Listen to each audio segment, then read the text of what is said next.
Ajith Gautham man கூட்டணியில வெளியான என்னையா இருந்தால் படம் சூப்பர் டூப்பர் ஹிட் ஆனதை அடுத்து அஜித் திரும்பவும் சிறுத்தை சிவா டைரக்ஷன்ல நடிக்க இருக்காருங்கிறது எல்லாத்துக்கும் தெரிஞ்ச விஷயம் தான். இந்த படத்தோட படப்பிடிப்பு மார்ச் 15ஆம் தேதி தொடங்கி செப்டம்பர்ல நிறைவடையும் என்று ஒரு புறம் தகவல் வெளியாகி இருக்கு. ஆனா இன்னொரு புறம் இந்த படத்தோட படப்பிடிப்பு ஏப்ரல்ல தான் தொடங்க போறாங்கன்னு தகவல் வெளியாகி இருக்கு.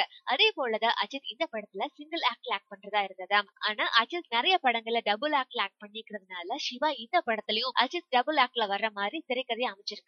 அதுல ஒரு கதாபாத்திரத்தில் அஜித் வில்லேஜ்ல இருக்கிற மாதிரியும் இன்னொரு கதாபாத்திரத்துல சிட்டில இருக்கிற மாதிரியும் வருவாராம். மேலும் இந்த படத்தோட முதற்பாதி படப்பிடிப்பு வெளிநாட்டுல ஷூட் பண்ண போறாங்களாம். ஆனா இத பத்தின அதிகாரப்பூர்வமான தகவல்கள் எதுவும் வெளியாகல. இந்த மாத இறுதியில இந்த படத்துல யார் யார் நடிக்க போறாங்க, யார் ஹீரோயின் மற்றும் தொழில்நுட்ப கலைஞர்கள் எல்லாம் யூஸ் பண்ண போறாங்களாம். சோ ஃபெப் எண்ட்ல இந்த படத்துல யார் யார் நடிக்க போறாங்க அப்படின்ட்டு அபிஷியலா நியூஸ் வரும் எதிர்பார்க்கப்படுகிறது. மேலும் சினிமா செய்திகளை உடனுக்குடன் தெரிந்து கொள்ள கீழே உள்ள சப்ஸ்கிரைப் பட்டனை அழுத்தவும்.